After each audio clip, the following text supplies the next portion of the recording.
അധ്യായം 27 12 മുതൽ 22 വരെയുള്ള വാക്യങ്ങൾ.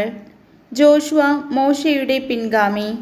അനന്തരം കർത്താവ് മോശയോട് അരുളിച്ചെയ്തു, അബാറിം മലയിൽ കയറി ഞാൻ ഇസ്രായേൽ ജനത്തിന് കൊടുത്തിരിക്കുന്ന ദേശം കാണുക. അത് കണ്ടു കഴിയുമ്പോൾ നീയും നിന്റെ സഹോദരൻ അഹ്റോനെ പോലെ പിതാക്കന്മാരോട് ചേരും. സിൻ മരുഭൂമിയിൽ കാദശിലെ മെരീബ ജലാശയത്തിനടുത്ത് വെച്ച് ജനം കലഹമുണ്ടാക്കിയപ്പോൾ അവരുടെ മുമ്പിൽ എൻ്റെ പരിശുദ്ധിക്ക് സാക്ഷ്യം നൽകാതെ നീ എൻ്റെ കൽപ്പന ലംഘിച്ചു.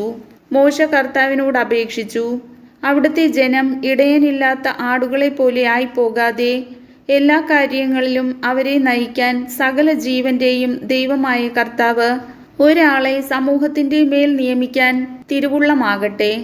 കർത്താവ് മോശയോട് അരുളിച്ചെയ്തു, നൂനിൻ്റെ മകനും ആത്മാവ് കുടികൊള്ളുന്നവനുമായ ജോഷുവയെ വിളിച്ച് അവൻ്റെ മേൽ നിന്റെ കൈ വയ്ക്കുക. പുരോഹിതനായ എലയാസറിൻ്റെയും സമൂഹത്തിൻ്റെയും മുമ്പിൽ നിർത്തി അവർ കാൺകെ നീ അവനെ നിയോഗിക്കുക. ഇസ്രായേൽ ജനം അവനെ അനുസരിക്കേണ്ടതിന് നിന്റെ അധികാരം അവന് നൽകുക. അവൻ പുരോഹിതനായ എലയാസറിൻ്റെ മുമ്പിൽ നിൽക്കണം.